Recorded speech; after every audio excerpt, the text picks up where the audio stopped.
Boa tarde a todos, a todas, ou bom dia, ou boa noite, dependendo dos vossos... Good morning, good afternoon, good evening, should that be the case. Welcome to the first day of the second week of the 12th edition of this Academy on Social Economy. I'm Juliana Maziero, here from the Training Center of Turin, and I will be facilitating this session today. Thank you very much for joining us. It's a great pleasure. We have lots of very interesting plenary sessions and elective courses as well. First and foremost, my apologies, because I know that we faced some technical issues during the marketplace last Friday. But do not worry, because we will be able to share all experiences from last week with you. As a matter of fact, we will repeat the marketplace this week. Information about these will be sent to you throughout the week so that you can also share your experiences. We're here today to talk about financing mechanisms, namely for the social and solidarity economy. I'd like to introduce our moderator to you. He's the head of the social part as well of the ILO here. So Greg, the floor is yours. Thank you very much and enjoy your plenary session. Thank you. Excellent. Thanks, Juliana. So welcome everyone. My name is Craig Churchill and I work at the International Labour Organization in the Social Finance Program, where we look at how the financial sector can contribute to the ILO's decent work agenda, including achieving social justice. So this is a great opportunity, a nice synergy to look at a topic that's near and dear to our heart, to try to grapple in more detail with how social solidarity enterprises are able to access funding, what funding they need and how they access it. And we've got a really strong lineup for you today. We'll just start with the plenary, the introductory remarks. And for that, I'd like to introduce Gianluca Salvatori, who's the Secretary General of EURICSE. So Gianluca, over to you. Hi, Craig. Thank you for this invitation. Thank you to you all for listening to me. I'm going to share my screen. Can you tell me if you can see the screen? Is it okay? Okay. Well, thank you. My name is Gianluca Salvatori, working in a research center based in Italy, in Trento, working on social economy since 10, 12 years. My presentation will be about finance for social and solidarity economy. And first of all, let me point out why we are discussing this concept. In the last years, I would say across the two main crises that we went through, so the 2008 financial crisis and this more recent pandemic crisis, we observed an increased attention paid to social economy, social and solidarity economy as a solution to new and old social problems. So there is an increasing attention paid to the role of social economy. Of course, this focus on the ways in which the social economy can have a role in our society brings also an attention to the instruments to support the development of this sector. And finance is among the instruments, the tools for this development. So we have to see the finance as a supporting tool, supporting instruments in order to expand the capacity of social and solidarity economy organization in providing an answer to new needs of our social organizations. In recent years, of course, we we saw different elements in the dialogue, in the conversation about finance for social economy. First of all, of course, the need for finance is not something peculiar of social and solidarity economy organization. Those organizations are mainly enterprises, and as every economic actor, they have a need for finance dictated by the need for growth. So they share with for-profit corporations many financial mechanisms. But of course, there is also a difference in terms of access to those instruments. And this is what I want to focus on in the next few minutes. Another point in the framework in which we do discuss today the financial instruments for the development of social and solidarity economy is a transformation, is a change in the kind of activities that those organizations are providing for our societies. We observe an increasing number of capital-intensive sectors. For instance, in the energy sector, in some countries like for instance, in Germany or in Italy, we had in the last years a boom of what we call energy communities based mainly on a cooperative model. And of course, if you have to run operations in a sector that has also an infrastructural need, like the energy sector, this sector is per se a capital intensive sector.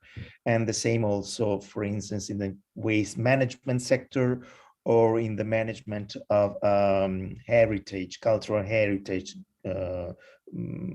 goods and so on. So we have this element that should be considered, that we have more and more a trend in being present as social economic organizations in sectors where the capital is important in terms of investments. This, of course, has to do also with a traditional notion of social economy organization with a weak relationship with all the elements concerning profit. There is a preconceived notion of this sector as economically fragile. This is not the case, of course, and we have many empirical elements showing that the entrepreneurial side of those organizations is more and more important. A final point on this general picture is that today there are many other actors that are trying to merge economic and social dimensions in their activity, in their actions. There is a rebranding of financial institutions, especially after the crisis of 2008, that makes some of the for-profit private financial institutions more and more focused also on providing products that are based also on the involvement of social elements, social dimension. Just think to the importance of ESG in the allocation of financial resources nowadays by many international financial actors. With ILO, EURICSE made a research, a report that was commissioned by ILO and funded by the government of Luxembourg 3 years ago, where the research question was exactly for what purpose financial resources are being used by the SSE organizations, and in what ways they can be accessed. Was a study in 3 stages. The first stage was developing an overview of financial sources and mechanisms. A second stage was 8 country studies on different realities like South Korea, Morocco, and Cape Verde, Quebec, Colombia, and Ecuador, Luxembourg, and Italy. What is interesting is that 4 of these countries have a new reports just updated that will be published in a few weeks by ILO. We have just finished this work. And the third stage of this analysis was about the cross-cutting themes and related recommendations. So let us see very briefly the main elements that I have a problem with my screen. Okay.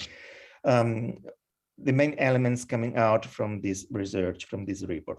First of all, a methodological observation, assessing the demand for finance, the demand by social economy is quite difficult for 2 different reasons. The first one is that we lack of data. We have not a clear representation, statistical representation, empirical evidence of the ways those organizations access to capital.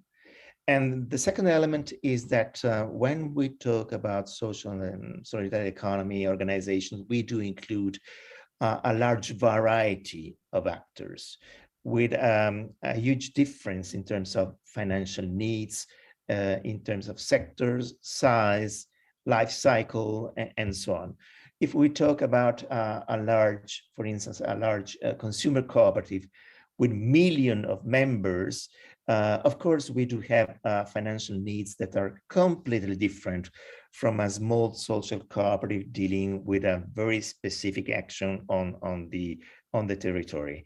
So it's difficult to go across all those differences and extracting a common layout of financial needs. What's different about those organizations when it comes to finance? Well, first of all, I would like to underline that in terms of needs, of general needs, there is not such a big difference with for-profit organization, because we are talking about enterprises engaged in the production of goods and services, like every other enterprises. And so, of course, they have financial needs to cover the startup phase, or to cover cash flow issues, or to cover investments for the growth, exactly as the other enterprises. So from a conceptual point of view, there is no reason to say that financial needs of social economic organizations are really different from those of any other type of enterprise. But at the same time, those organizations do differ from traditional for-profit enterprises because they do meet the needs of a larger share of stakeholders, not only those who have a stake in terms of capital participation in the enterprise, but also workers, also clients, also volunteers, so different categories. So the main focus is not to remunerate investors, and of course also the governance structures are different from the for-profit organizations, and this makes difficult to apply the same financial tools that are traditionally used by for-profit corporations. If you cannot remunerate the capital, of course, there are some instruments that are not suitable for the growth of these sector. So I want to stress this point because the specificity of social economy with respect to the issue of finance is not in terms of needs. The needs are comparable to traditional companies.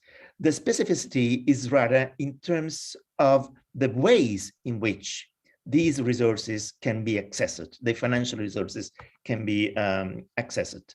And so looking to this scheme, you see we have on the demand side a number of different organizations that are different in terms of size and needs, but generally speaking, they are not so uncomparable with for-profit organizations.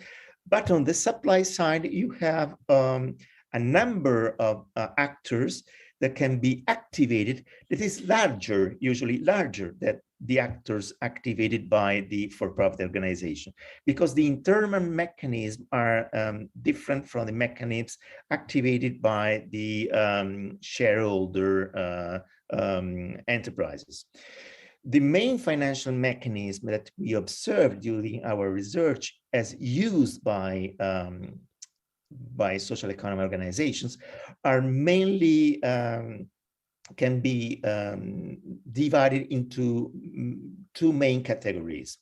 The first one is that internal instruments, especially instruments based on the social base. So those are resources coming out from the members, from the people directly involved in the activity of the organization, and from the management, so from the access to the market through products and services, so through the own activity, the activity of the organization. Internal financing mechanisms are the most important for the life of these organizations, more than the external one that can be categorized as grant, so donation or semi-donation, or debt or equity, or a mix of these different tools. If we look to the trend of these last years and we do a projection of these trends into the future, we see that the financial needs are also influenced by the kind of role that you see in terms of relationship with the context. I want to explain this with two examples.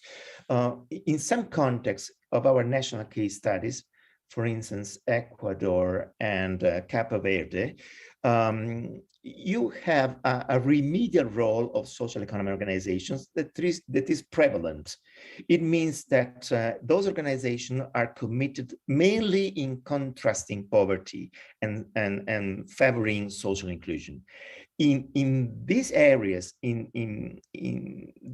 with this role, you will see a prevalence of public funding and a less stringent constraints in terms of economic sustainability, because the social function is prevalent also because it's a public function. In other contexts, you have a more systemic role. You have organization aiming not just to face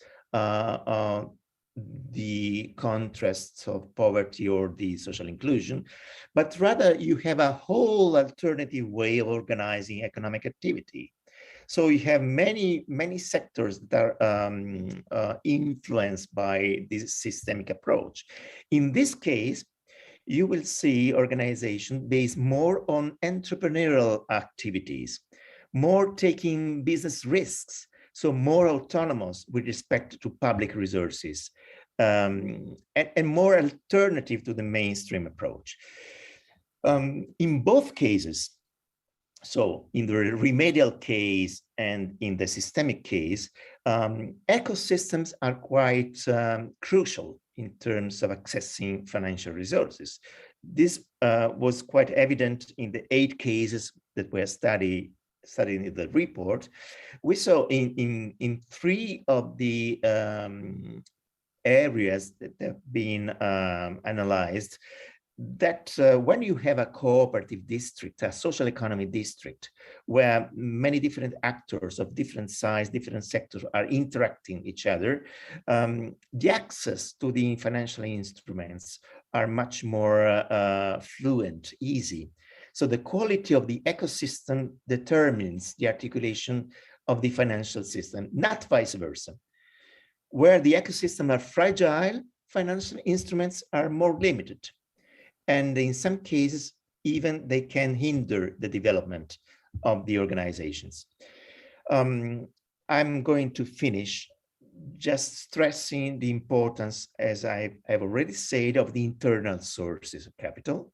Where social economy ecosystems are stronger, the financial needs are mainly satisfied by internal funding and by more traditional financial instruments, like, for instance, bank loans, or ethical banks, or cooperative banks, in a way that is incentivized by a supportive legal framework. For instance, in countries where you have profit distribution constraints or an asset lock, you will see that ecosystems are much more robust and efficient. On the other side, the newly developed financial instruments, in our observation, in the analysis that we did in the 8 cases, are less relevant, except for the instruments that are a direct projection of the social economic organizations. What I want to stress here is that there is quite a significant mistrust by social economy actors on innovations from the world of impact investment, such, for instance, social impact bonds or other kind of instruments like the pay for results instruments, because they are not seen as results of a demand coming from the sector, but are seen more as an expression of needs of repositioning of the financial sector. And this is a point. Another point is that about the measurement or the evaluation of social impact. This is a key requirement in all forms of impact investing, but is still a very controversial subject, because no agreement, there is no agreement on the ways, on the instruments, on the methods of these measurements. The criteria and indicators to be used are difficult to be balanced between the interest of investors and the interest of the organizations who are beneficiaries. And there is also a series of unintended consequences, like, for instance, the choice by the investors of the projects that are easier to evaluate, a kind of commodification of service users in terms of tackling all those organizations or projects or activities that are much easier to approach and so consequently much easier to be measured. I want to finish saying that, of course, the COVID crisis had an impact on the finance for the social economy in terms of erosion of assets that we have seen during the crisis, but also in positive terms, not only in negative terms, because we assisted to a push toward innovation, especially about technologies, digitalization, as a consequence of the crisis, a request of new services, and new services that are more embedded in technologies. And also we observed an increase in social needs. So the trend is an increased importance of social economy in this framework, and consequently an increased importance of financial resources. Finally, just summing up, we saw in the last few years the organizations belonging to the social and solidarity economy engaging in more and more capital-intensive activities. I already mentioned the waste management, the energy communities, but also the urban renewal or the management of facilities for cultural activities and so on. Social housing is another example. All this engagement is expected to increase in the next future. This means that the social economy organization must be better equipped to face those challenges with new models, new tools capable of coping with a more massive demand for goods and services.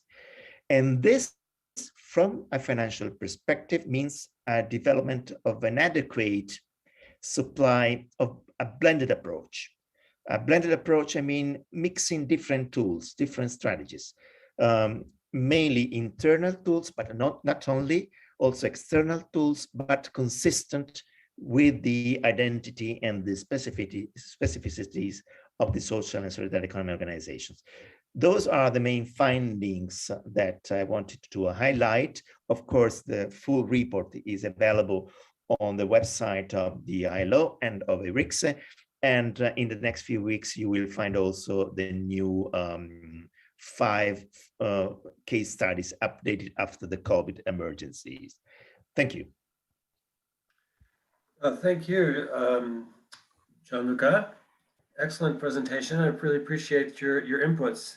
I think the distinction that you made between the sort of the remedial angle, which requires or is primarily publicly funded, versus more engagement in the broader economy, which reaches out to more private investments, I think is a really interesting distinction to make. And you also talk a lot about sort of the role of sort of cooperative banks or the funding structures within the cooperative system and how they are responding to the needs of cooperatives or mutuals. I was wondering though, in terms of those social enterprises that aren't cooperatively structured, are they also getting access to services through the cooperative banks or investors from the cooperative world, or are there new financial structures that are emerging to reach out to social enterprises that aren't cooperatively based? Well, I would say that it depends on the density of the ecosystem in which those organizations operates.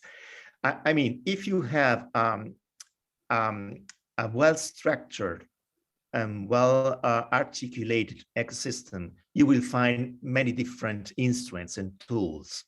I mentioned the traditional banking sector, but also new tools can be blended into this approach. But if you are in a reality where all these connections are weak, new social enterprises will be conditioned by the offer, by the supply.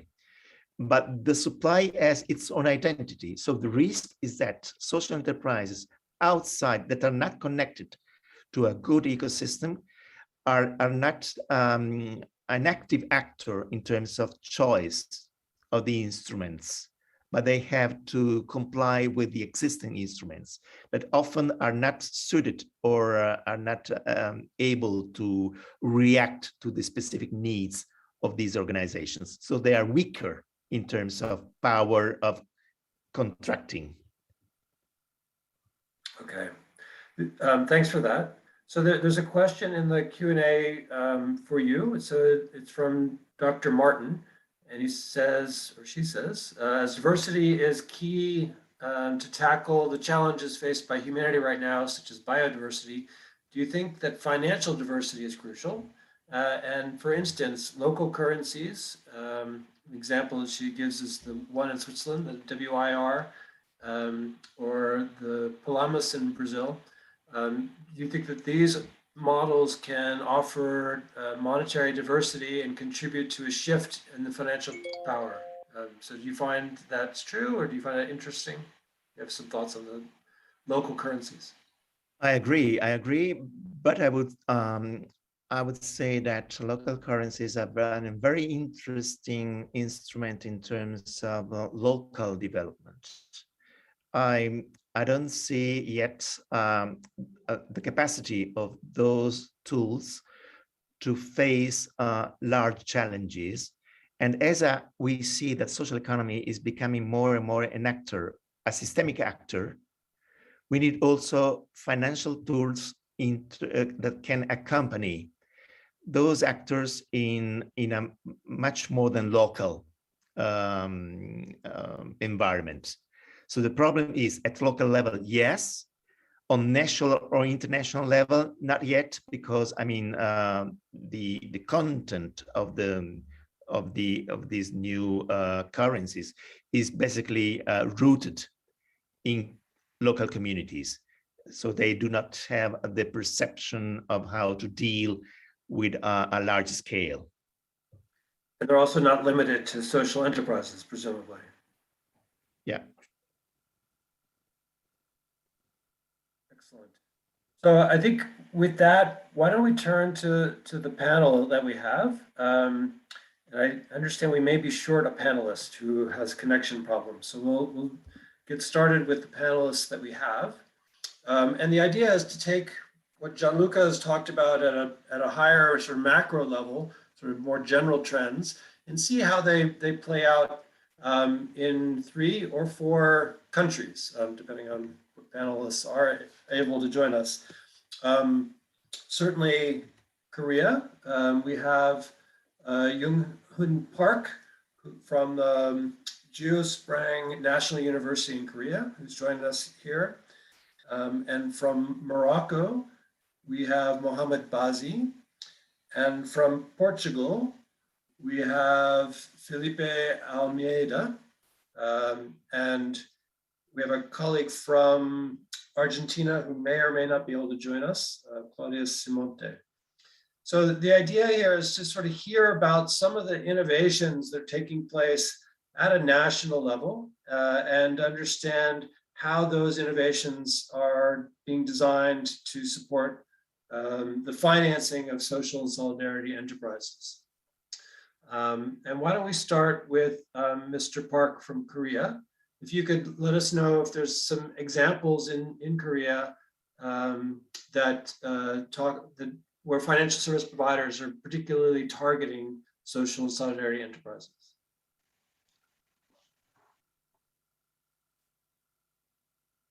Hello, my name is Jonghyun Park from South Korea. Thank you for having me.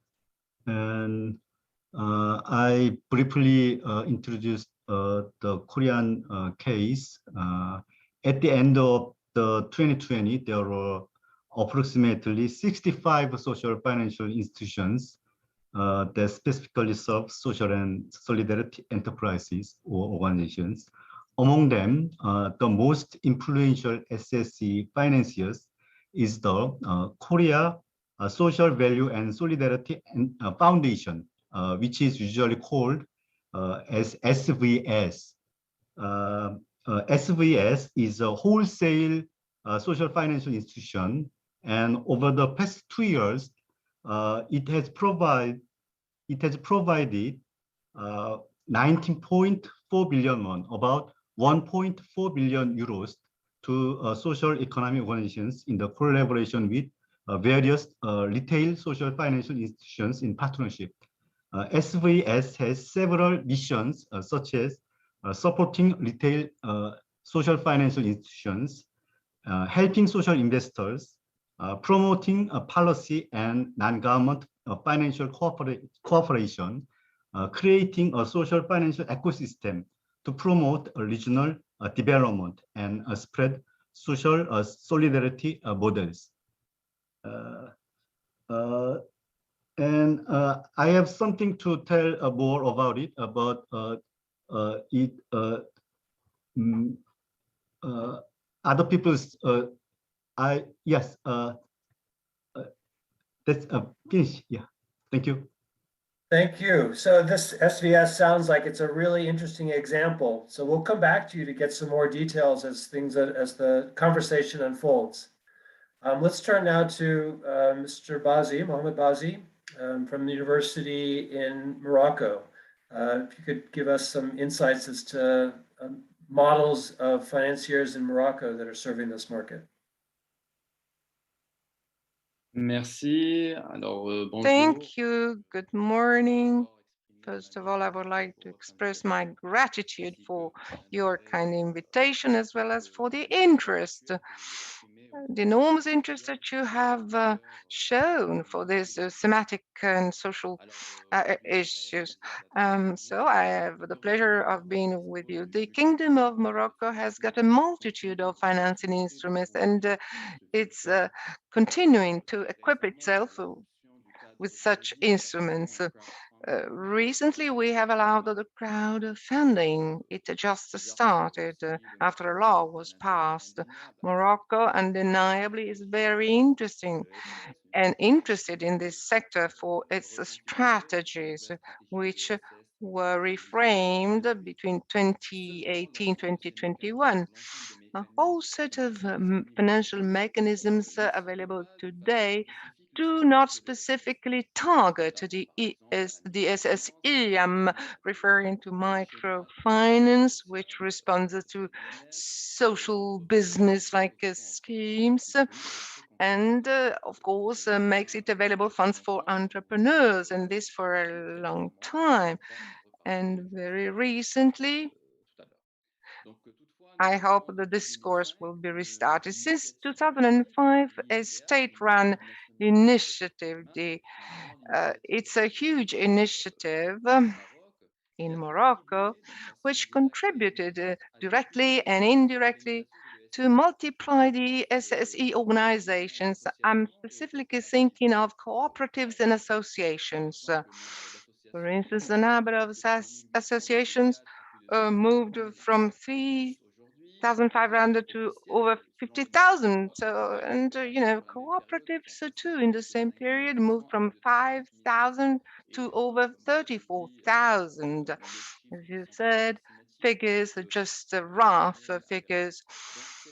So this initiative today is a national initiative for human development, and it's one of the biggest social work in progress initiatives to struggle against poverty, social exclusion, and unfortunately the SSE in our context in general are associated with these areas of society.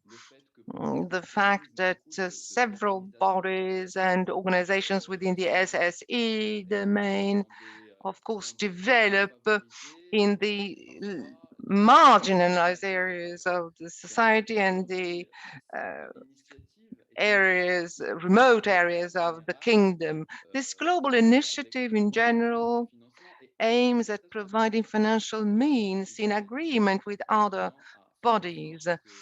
And so the SSE can find access to funding useful for their development. We all know, as in fact, Gianluca said minutes ago, that financing needs are really present everywhere, and the fact that we adapt them to the SSE bodies, which don't have this profit return, no return on investment. They have a rather social return, and you can hardly measure it using the measurement of the financing institutions. Great. Thank you, Mohamed. We'll come back to you in a minute to get more details about this national initiative to better understand how it's structured. But let's first move to Filipe from Portugal. Filipe Almeida is president of Portugal's Social Engineering, which I think is a government initiative. So Filipe, over to you. Thank you very much, Craig. Actually, it's Portugal's Social Innovation, not engineering, while sometimes it seems like engineering. So as asked by the organization and agreed with Craig, I was supposed to do my presentation in Portuguese. However, I wasn't able to access the translation. I don't know if it's really working. So my first brief presentation, I will do it in English. And if you, Craig, can confirm that translation is working, then I can go with the Portuguese language. So briefly, thank you very much for the invitation. It's very good to be here and hear these different stories about Portugal. Portugal Social Innovation, the organization that I'm leading, is a government initiative. It is a pioneering public policy program in Europe, because Portugal was the only member state up until today that reserved a share of European structural funds to experiment new financing instruments and promote social innovation from a centralized public policy program. So what is Portugal Social Innovation? As I said, it's a government initiative that mobilizes European structural funds in the programming period that is now coming to an end, with two basic objectives. First, to promote and finance social innovation projects. Second, to develop the social investment market in Portugal. And to reach these two objectives, we've created 4 financing instruments with 2 basic assumptions. First, each of these 4 instruments is aligned with a specific stage of development of a social innovation project. So it addresses specific financing needs of the projects and specific potential impact potentials for different projects, in different levels of maturity. And the second assumption, all of these instruments assume the development of partnerships between the social organizations that develop the projects and the investors, private or public. In a nutshell, these 4 instruments, they are all blended finance solutions. And we have first a grant-based capacity building program for developing management competencies in these organizations. Second, we have a match fund that leverages philanthropy. Third, we have a social impact bonds program, which is, as you know, an outcome payment instrument that finances projects based on a payment by results, projects that are aligned with public policy priorities. And finally, we have not a financing instruments, as the 3 of the other are, but a financial instrument, which is the Social Innovation Fund, which has 2 solutions, 2 streams. A debt stream that provides guarantees for loans, and an equity stream that co-invests in equity of SMEs alongside with private investors. So we have all these kind of instruments going, grant-based, debt, equity, and social impact bonds, to address different needs of the national ecosystem. May I say that the focus is on promoting social innovation. It means to create the conditions so that the civil society organizations and social economy organizations and sometimes business organizations can experiment new solutions for social problems, to develop new products, new services, new methodologies that can help to address complex interdependent social problems. And the underlying reasoning is that the notion that actually the underlying belief, just to conclude, the underlying belief behind the creation of this public policy back in December 2014 was the notion that the public sector would never have, the government would never have enough resources or competencies to deal effectively with all social problems.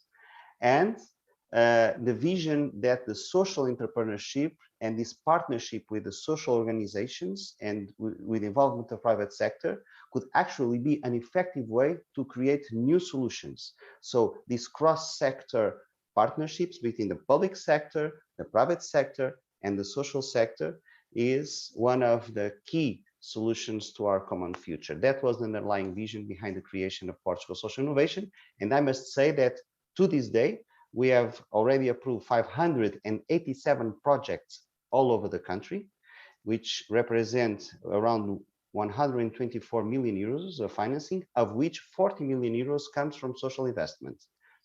85% of the organizations that are experimenting these new solutions are social economy organizations.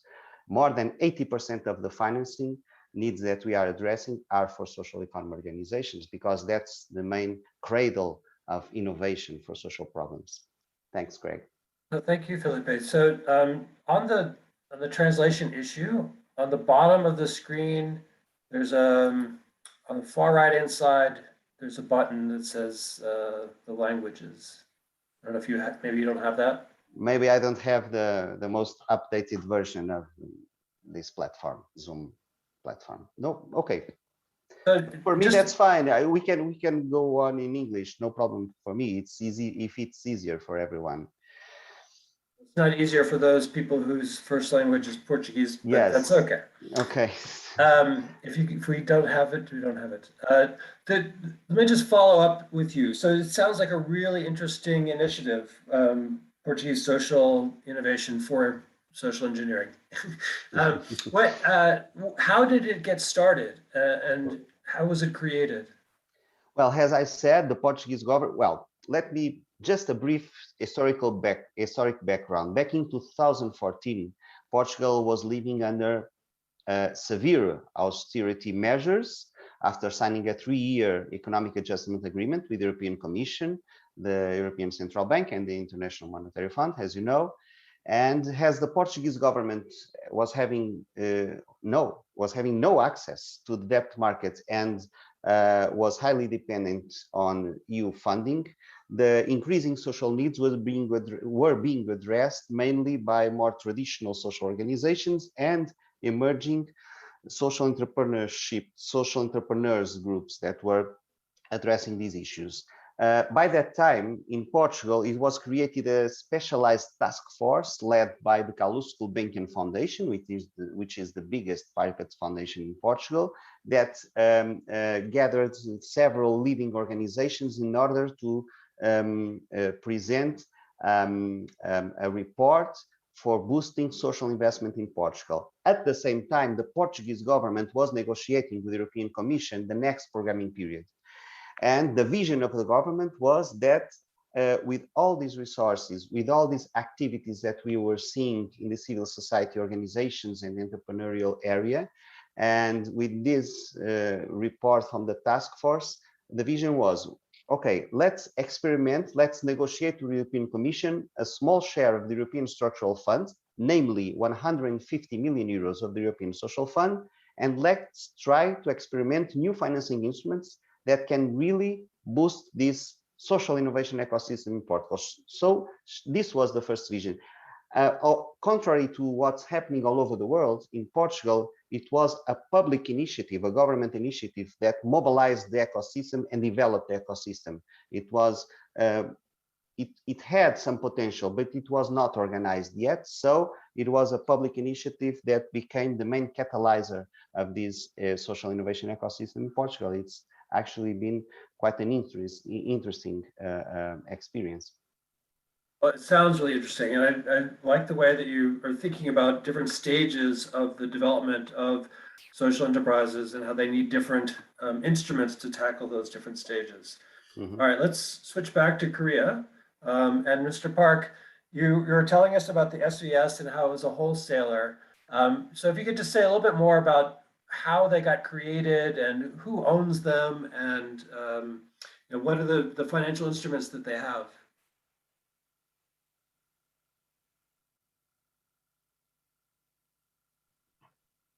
Yes, SVS was established in 2019 through the process of a public-private partnership with the cooperation of financial authorities, which was part of the social economy revitalization policy since the emergence of Moon Jae-in regime, which has been favorable to the social and solidarity economy. The legal form of SVS is a non-profit public interest foundation, and it raised 25 billion won, about 19 million euros from various contributing organizations, including commercial banks, consumer co-ops, and credit unions. And the biggest difference between SVS and traditional financial institutions is that SVS assumes social economic organizations and projects with social missions, including social impact bonds, as key customer groups. Another important difference is that SVS systemically considers the impact of funding as well as the economic sustainability of the SSE organizations. By the way, SBS is also quite different from the existing social financial institutions. In addition to loan-type financial support, SVS is also interested in investment-type financial support, like equity fund. It is also characterized by increasing the overall size of social finance and creating an ecosystem by providing catalytic capital or first loss capital. At the end of 2020, of the 65 social finance institutions, 15 institutions, which account for 23% of the total, had partnership with SVS. Thank you. So just so that I understand, so SVS makes a co-investment with banks in social enterprises and takes a first loss. Is that what you're saying? Yes. SBS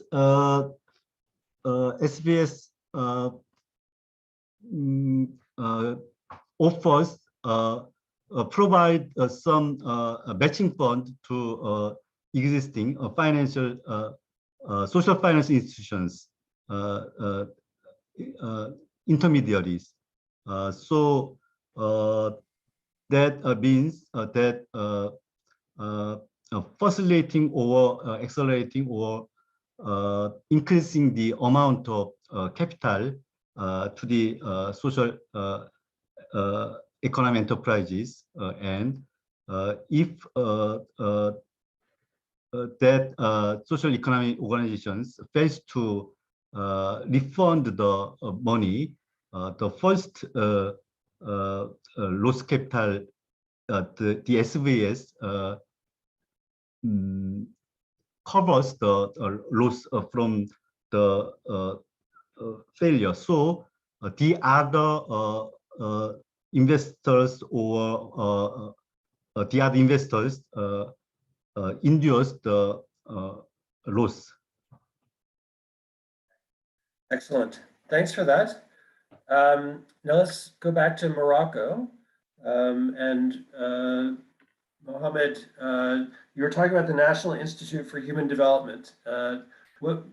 How is it created and who owns it and how is it structured? D'accord.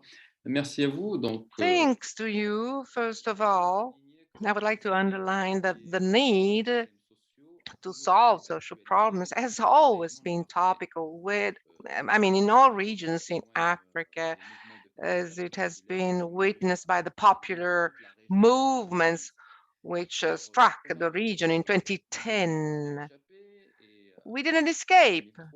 In 2003, in fact, we had context and we thought the context within Islamist movement, poverty, riots.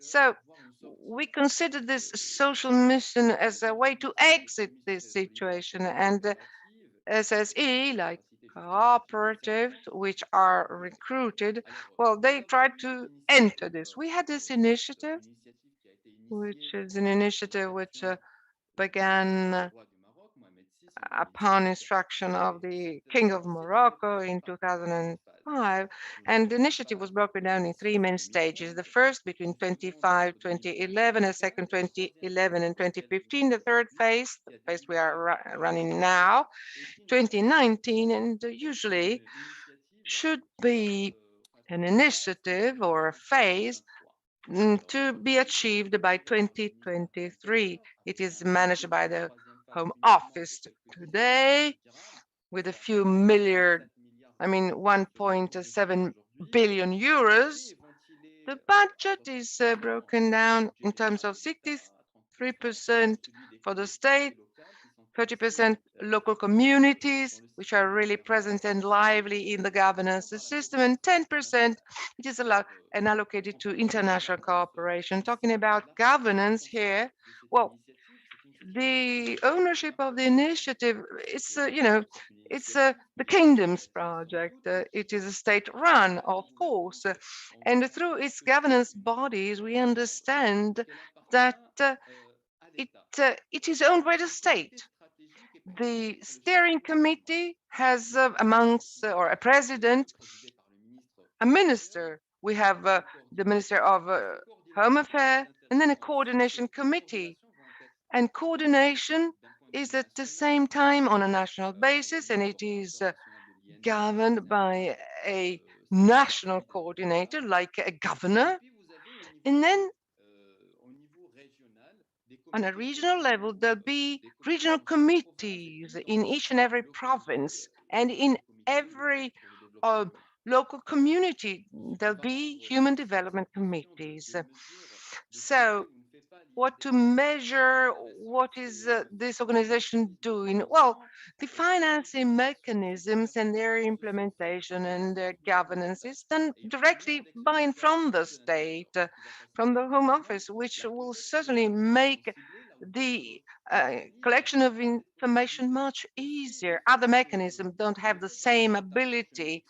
This is a mixed approach between a national steering committee, a local committee, and thanks to this approach, we'll be able to, let's say, inject, our actions where it's necessary to kind of funding, incentive support. I mean, there's a whole ecosystem around, and even the highlighting or valorization, so to speak, of basic infrastructure. So to help these organizations, among other things, to hit the social objectives, it'll be possible thanks to the fact that eventually we are within this logic that is sort of federation. This very logic benefits directly and indirectly these SSE organizations. Thank you. Well, thank you. I just to clarify, the discussion about Korea showed that it was very much combining sort of public funds with private funds to try to support social enterprises. But in Morocco's case, is there private financing as well, or it's all purely public financing? Alors, d'accord. Alors, pour l'initiative nationale pour le For the développement, National Initiative for Human Development, well, this initiative will fund organizations like SSE with kind of incentives, grants, like 70% according to the financial means or resources of a project. We're going to make the access easier, like for RENICA or, the Association of Microfinance on the one hand, and in other cases with one of the latest initiatives, a support program to finance enterprises that was really very recently fostered, a program thanks to which we'll see the incentive to funding, and this will be viable to the young university students, and there again we will give and provide a direct impact on SSE. This will be done in terms of loans with preferential interest rates, 2%, which is very low, and the funding may be addressed to CAPEX, investments in general. If we speak only of this initiative, of course, this is a state run, as I said, but of course, in its ecosystem, other actors are enabled, local actors, private actors, they are able to enter this ecosystem with the aim of allocate funds to some SSEs, giving them the opportunity to exploit their activities to develop and grow. Maybe just while I still have you, if you could explain how if there's any way of measuring the social returns, is that part of the agenda? And if so, how do they measure it? Alors, oui, alors la question déjà de la mesure de l'impact social. Well, the question about the social impact measurement is kind of a tricky one, as I said, in many different contexts, and our context is actually part of this equation. So financing organizations that contribute, they measure their social impact using the return on their investment. And so this is something that can be biased as a datum, because we've seen that many beneficiaries of these mechanisms, talking about cooperatives, the vast majority of them were cooperatives, well, they use loans for other loans. And so this creates a kind of dependency phenomenon that is very, let's say, opposite to the autonomy idea they have at the beginning. And so they don't have a measurement of the social return on investment, a specific measure, but we have decided to opt for the evaluation of the two first phases, preliminary phases, and the conclusion we got to is that the return was very far away from our expectations, because they focused on some livelihood activities. As I said at the beginning of my presentation, in the specific case of the regions and the districts we have focused on. So we had financial projects that were aiming at survival. And so we should reconsider the projects in the value chain in order to better measure the social impact and the social return. Another result is that this dependency phenomenon, financial dependency phenomenon, was a phenomenon. I mean, if you have like a subvention for your organization, for this kind of enterprises, well, this didn't have a positive impact on the sustainability of the structure itself. So we've observed that we really have to consider sustainability, and they need a professional follow-up and some cooperation in that terms. And IDNH data talk about 43 billion dirham that were generated by these initiatives. 28 billion dirham were actually generated by the INDH budget. So it's like 53%. So I reconsider what I've just said.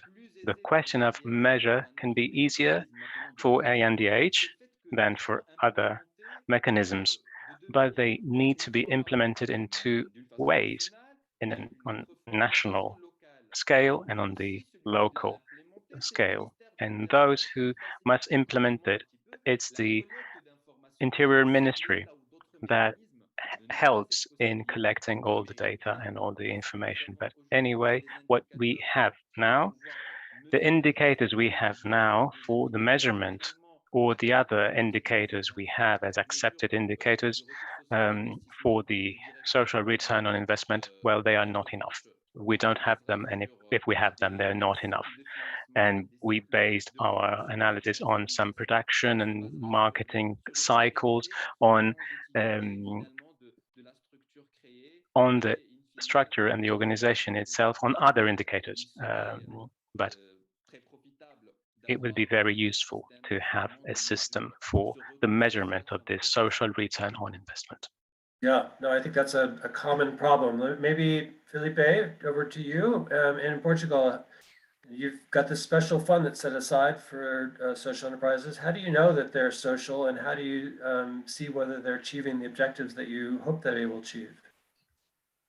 Okay, Craig, I finally found the function for translation. It was my mistake, so my apologies to the organization, to you, and to the Portuguese language speakers. So if you don't mind, I will change to Portuguese, this beautiful ancient language. Bom, em relação à pergunta que fez, em Portugal, como With reference to your question, and you asked about the focus that we have, it is on social innovation, regardless of the type of organization. We try to suggest new products, new methods, new solutions to provide an innovative way to focus on social issues. And generally speaking, these are organizations of social economy, and we make sure that they are such. We assess the themes, if you like, that are put forward by the organizations. We see what is on offer and what is available by the private sector, and we measure the social impact on the group on which they focus. So the aim is to avoid a structural inequality and to avoid a vulnerability. This is the aim of these projects. All these projects that we are financing, and I said more than 500 as of today, are experimental projects. So the scale of these projects is not important. It can be a tiny project, which takes place within a neighborhood, within a region, or within the nation. What is important is the experiment which is being conducted with the most vulnerable social groups, the connection that we then make with public policies as regards the final aim of each of these SSEs is associated to let's say, more general policies. So not only financing issues, we want to ensure that there is a clear partnership between the public sector and the SSEs in order to create new solutions. As regards the indicators and the results that were mentioned, all the projects that have been approved, with the exception be assessed in the short term. And then, of course, there are a set of indicators that, in fact, require the measurements of long-term impact. A stricter tool from this point of view, is of course associated to the social impact bonds. In this case, we're talking about social results that have to be set down in a contract because this is associated with the reimbursement conditions. In this case, the partnership that asks for our funds has to be clearly related to a specific segment. So the candidates are those who provide the services, the organization of entrepreneurs. There is the investor that is available to invest up to the total amount of the investment required, and the public party that follows up by measuring the entire process, including the results. What we do, I mean, we act as outcome measurers, if you like. So there is always a public entity that measures up the process. So it's like a pathway, if you like, where everybody moves along together.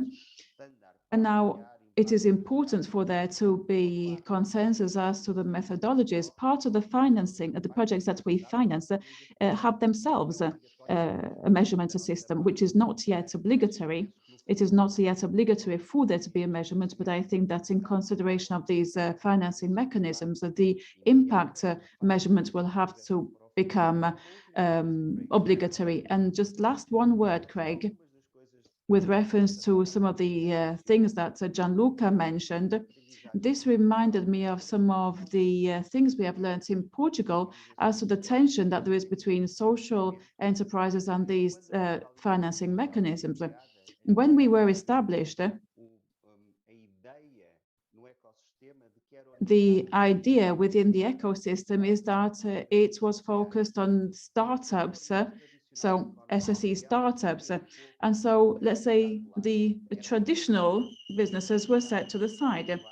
Now, what we've actually wanted to prove is that SSEs also produce innovation. So what have we learned? We have managed to distinguish between disruptive and incremental innovation. Traditional enterprises are best positioned to experiment incremental innovation for them because they themselves are the protagonists of the social response, if you like. So all of this is part of the same package of solutions. We are a very open program and we are open to a lot of different opportunities. And we have found that it is very much innovative, and it always has been. So just on the social impact bond piece, if you could give an example of one that's operating now, and then Gianluca, you were reasonably critical of social impact bonds, so I would ask you to come in and react to the example that Filipe is giving, to put you on the spot. Muito bem. Yeah. Yes, very well. Okay.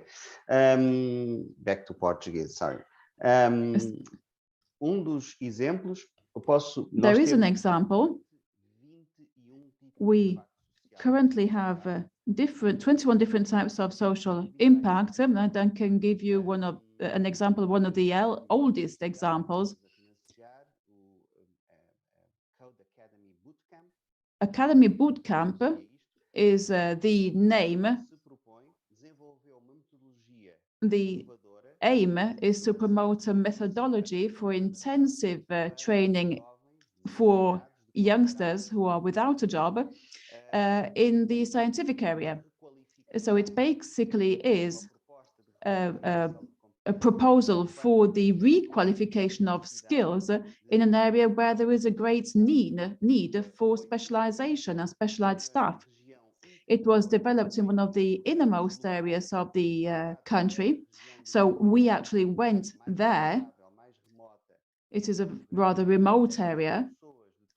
And the contract that was made with us was to assure 50% employability within each of the sets of students.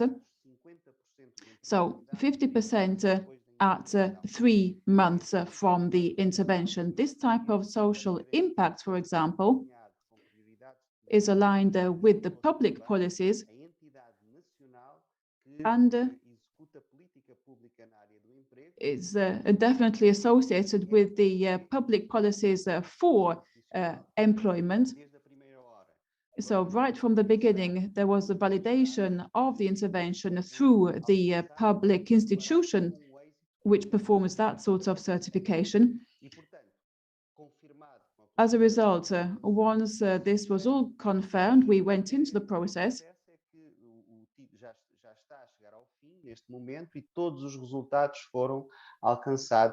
And both results were indeed achieved.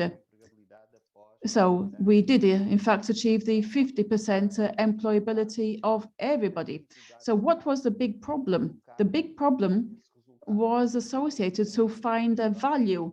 So calculate the results. In this case, the model was based in real expenses. So once the results had been achieved, that was the prerequisite to reimburse all the investments that had been done in order to achieve that result. It is what we decided at the beginning.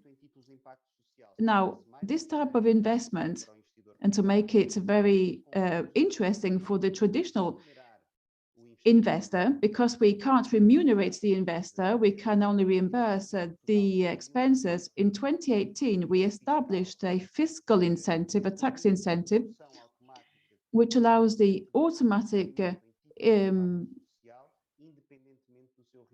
it enabled us to work on 10% of the investments performed So it was, in fact, an investment for private investment to finance this type of activity in a partnership with the public segment.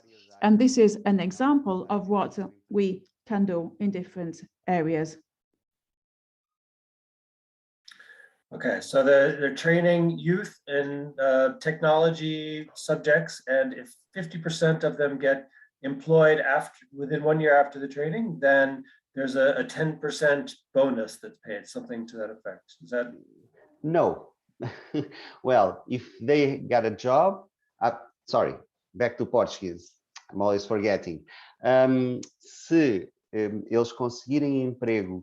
If they manage to be employed within 3-4 months from the intervention, we reimburse the investor. The investment, the initial investment, has a 30% tax relief in the year in which the investment was performed. So when you invest, you have your tax relief, and after which there is the reimbursement, but it is no longer remunerated. So the tax relief is actually guaranteed regardless of the result. So Gianluca, to understand sort of the concerns that you're raising about impact bonds, I don't know if this example helps as an illustration or not. Maybe it'd be good to just clarify where you're coming from. Well, more generally speaking, I'm not concerned by the specific instrument, but by the approach of impact investing, because of the difficulties in measuring social impact.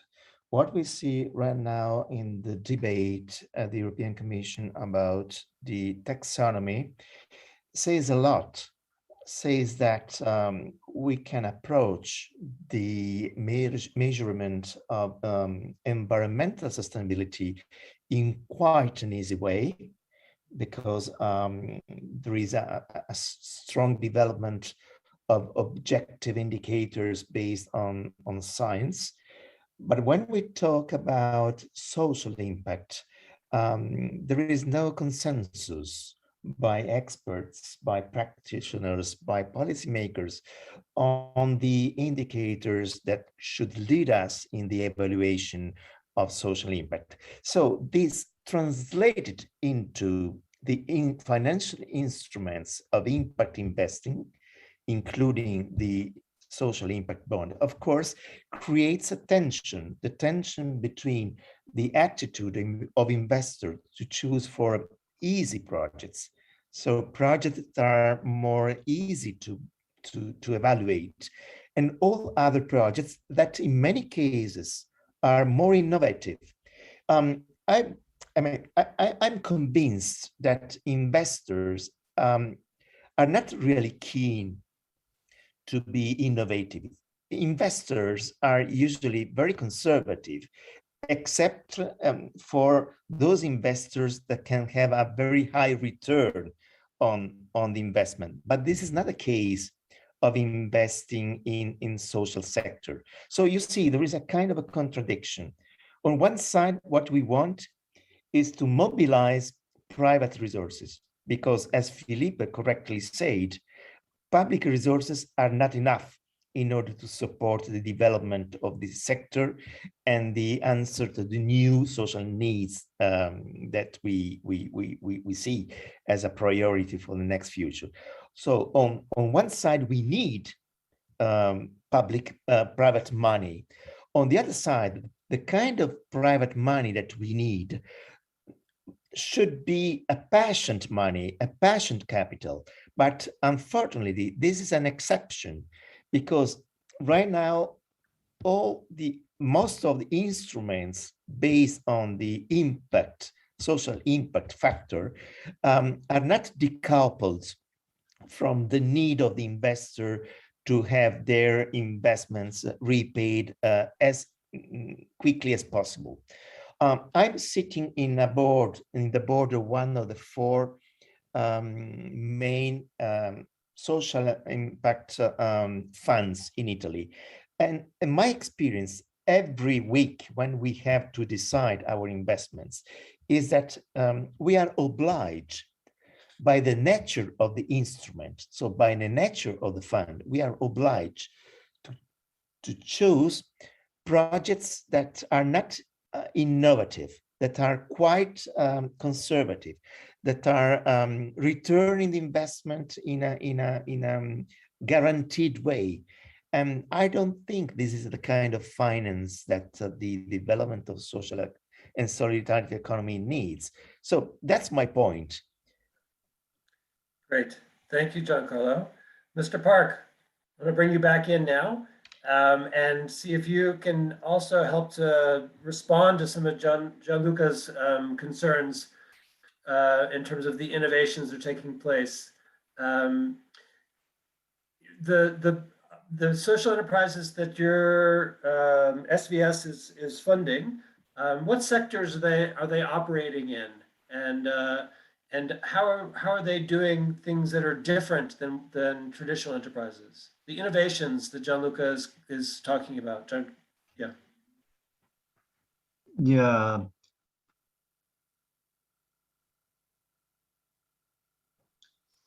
First of all, the SVS is conducting financial support activities for whole range of social and solidarity economic organizations. By the type of SC, social enterprise organizations, certified social enterprise makes up the largest proportion at 35%, followed by social ventures at 31.9%, and cooperatives at 14.4%, etc. And by industry, manufacturing accounts for 21.3%, and social services 19.9%, wholesale and retail 71%, etc. In the case of SVS,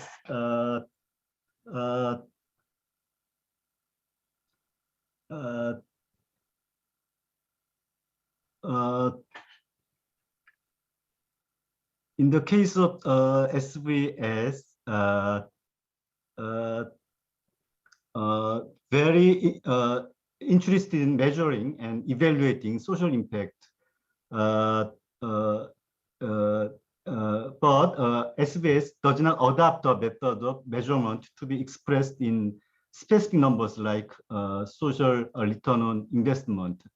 SVS analyzes social impact in the investment and loan screening process by dividing contribution to the social economy ecosystem and the contribution to the social finance ecosystem two away. One, the contribution to the social economy ecosystem, which is called the first impact, is divided into what, which means the goals of creating social value, who, which means the specific targets for impact, how much, which means a scale, duration, and extent of the impact, for contribution, which means the development of social economic ecosystem. This method is based on the impact management project IMP technique used by BSC. And in order to review and evaluate the contribution of investment and loans to the social finance ecosystem, which is called second impact, SVS categorized the role of investment and loans into four effects. First, the signal effect generated by encouraging a fundamental change in the awareness of the finance capital markets to consider concepts such as social finance and social values. The second, the engaging effect generated by encouraging impact creation through active intervention, designing financial structures, deciding who to provide investment and loans, etc., in conjunction with the retail social finance intermediate institutions. Third, the growing effect generated by supporting changes and the development of impact markets and retail social finance institutions. And fourth, the flexible capitalization effect generated by designing a flexible supply of finance and providing capital, such as selective subordinate finance, loan loss provision, self-help fund matching, and setting the rates of return for investment and loans that reflect effect. Thank you. So is that something that is sort of self-reported, that the social enterprises give you their results, or is there an independent party that's doing the evaluation, or do you have your own monitoring team within your organization? How are you measuring those? That combines the internal staff who has specialized skill for monitoring and evaluation, and the outside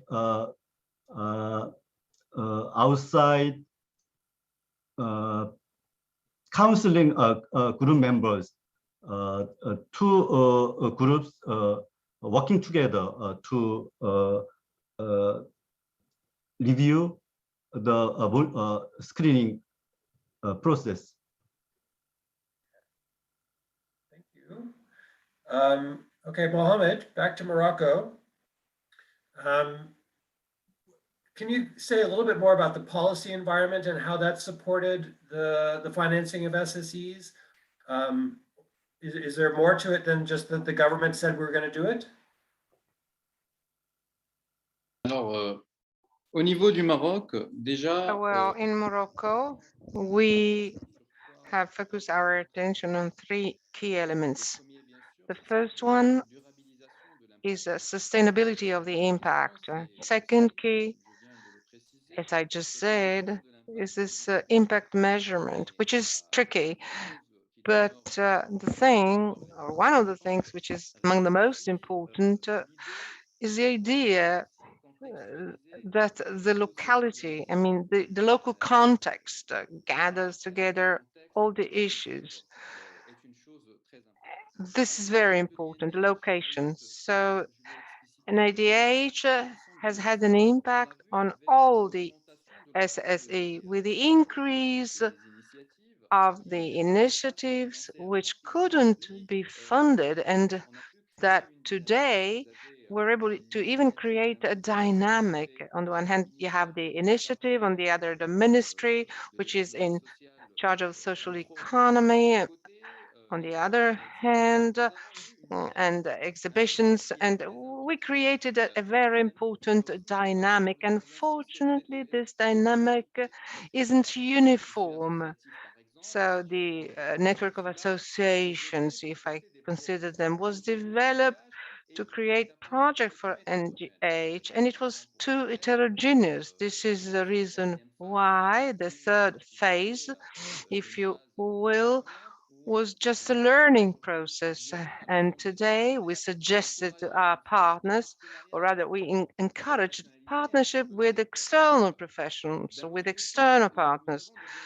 And then we also have sectoral initiatives, just for instance, for agriculture, which is very important in Morocco, you know, from the point of view of cooperatives, which is the most important domain for them.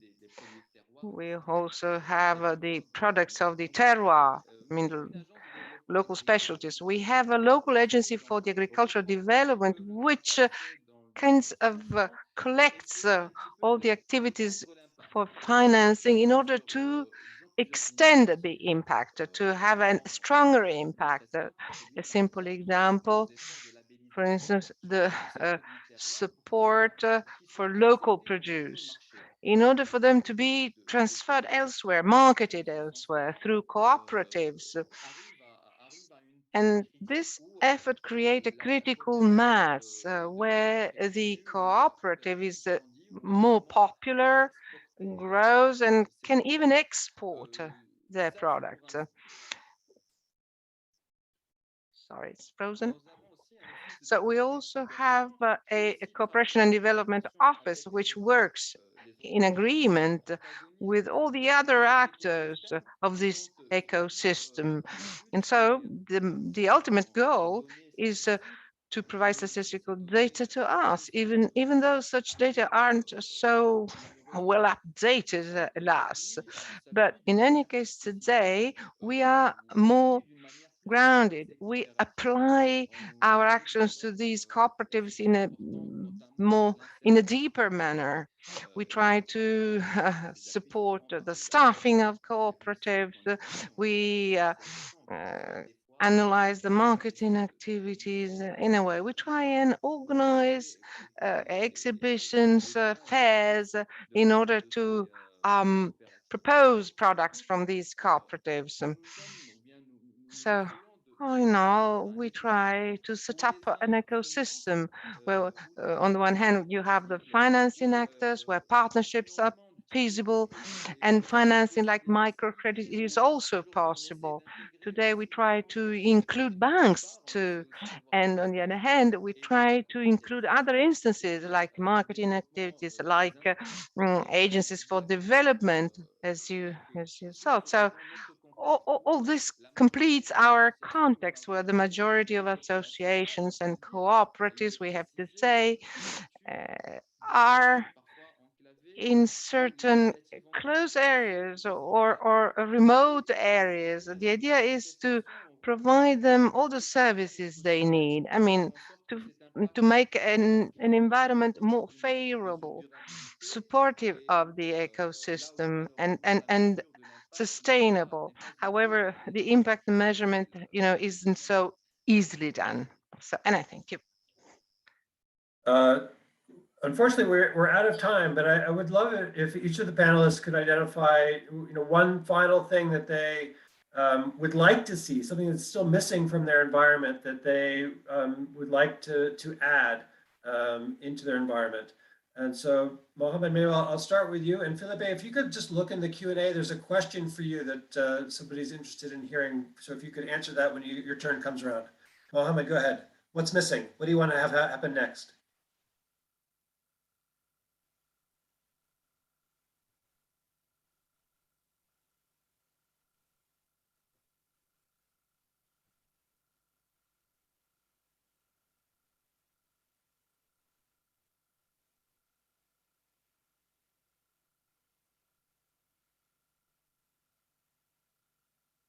So sorry, Mohamed, maybe it got lost in translation. That question was for you.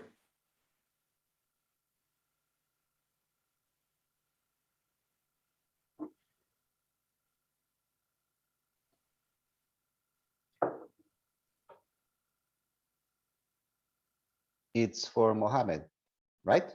Yeah.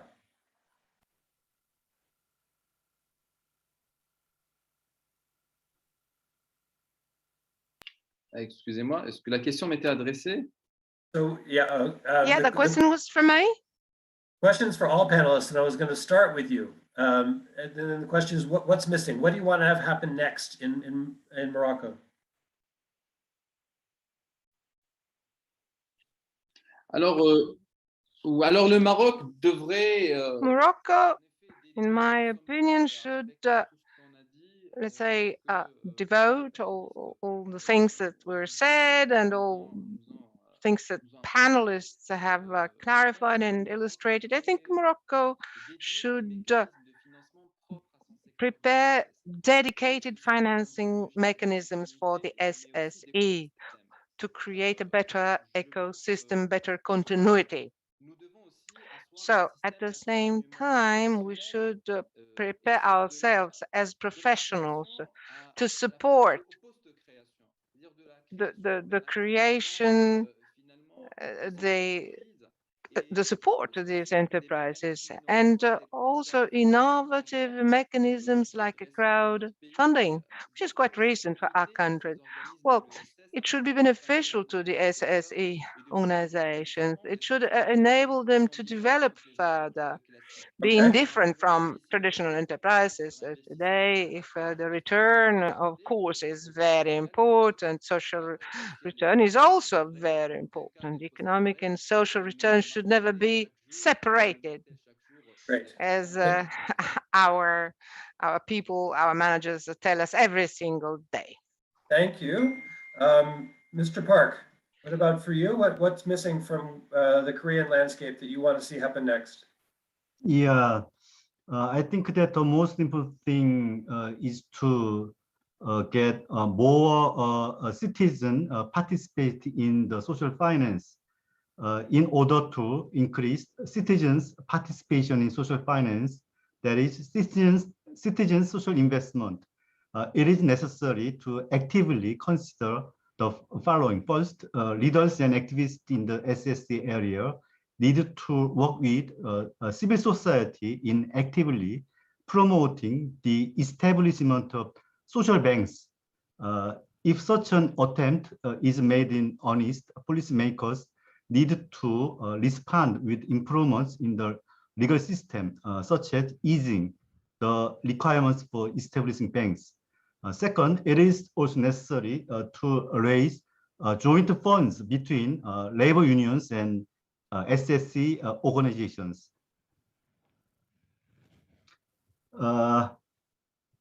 It is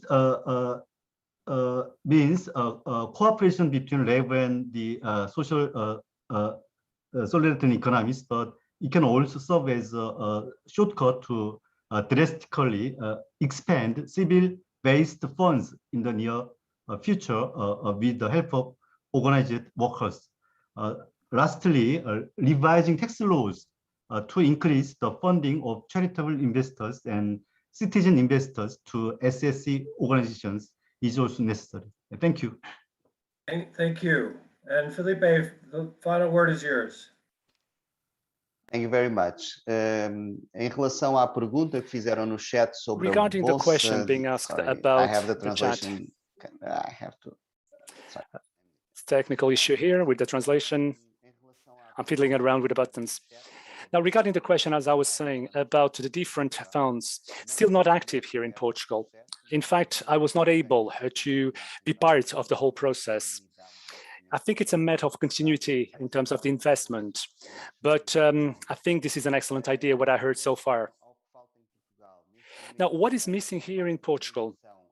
Right now, we are transiting from one period to another. So we are just about to begin the next financing packages for the next 7 years with the European Commission. And what we are doing right now, based on what we learned over the past 5-6 years, we are now designing new tools that will allow us to evolve, apart from all the elements that I presented to all of you. I think that we need to go deeper into two things. First, we need to adjust financing means based also on the needs of these organizations. That means we need to make sure that we can simplify all these. And this is possible with the European rules. Because European financing means that it is indeed a very good way to boost the ecosystem as such. However, it is an administrative burden rather significant on the organizations or social solidarity economy organizations, because they do not have neither the ability nor the experience to actually deal with that. Second, we need to adjust in order to attract more in terms of investment. We need to be very clear about how we're going to have the outcome measurement. This is what we are doing in Portugal right now. We need, in fact, to fix the values based on what we were saving, also from the public policies. And we need, in fact, to have all these indicators. And it's a way also to measure the impact, because as a matter of fact, we're also using all these social funds. And lastly, we need to go deeper in terms of relationship among these projects. And we need also to make sure that all these matching process might be possible. Unfortunately, this is not the case. We still do not have a kind of a right channel, and it's vital that we do this kind of coordination. Finally, European Commission launched last year also to make sure that the next tender would be, in fact, the national centers for innovation, social innovation. Now, out of this tender, 6 of them, or 6 members were actually approved, and also including the United Kingdom. And they're actively working also to make sure that similar structures might be possible. very similar to the one Portugal's social innovation. In short, I think that what is missing right now is, in fact, to have the European partners with whom we can talk to. And also, the fact that we are sharing all these good practices and also to make sure that we can escalate them will be, in fact, the right attitude, and it's fundamental. And we need, in fact, to have this kind of European partners. And this is what's happening. And this will happen, of course, for the next couple of years. Thank you very much, Craig. Thank you. No, thanks to all the panelists and to Gianluca as well. Very exciting session, very interesting to see the different approaches in different countries, some more top-down, some more bottom-up. It sounds like everybody's grappling with this issue of social measurement. And there's no magic fix to that. So that's one area that definitely requires more attention. I kept hearing ecosystem, like we need the right ecosystem, getting all the different players together, working on these things collaboratively. And it's true, this is a group effort. It's not something that individual companies can do on their own.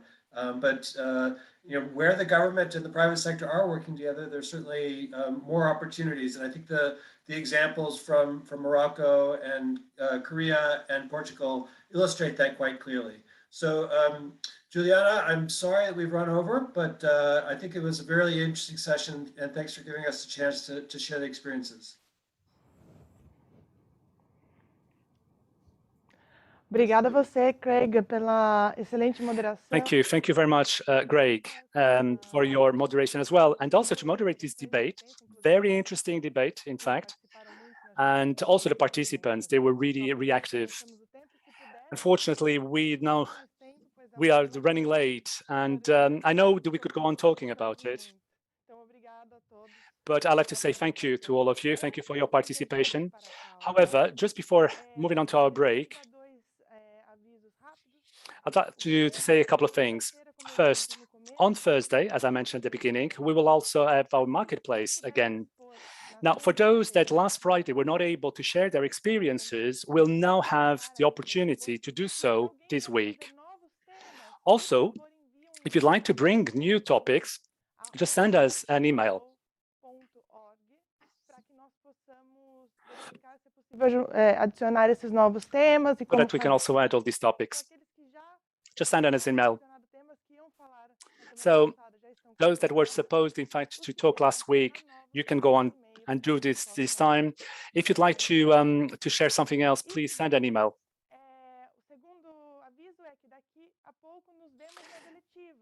And the second thing is, we will see each other again during the elective. So we will start at 3:30 Italian time, the same time as last week. So we'll see each other again for the electives. Electives 5, 6, 7, and 8.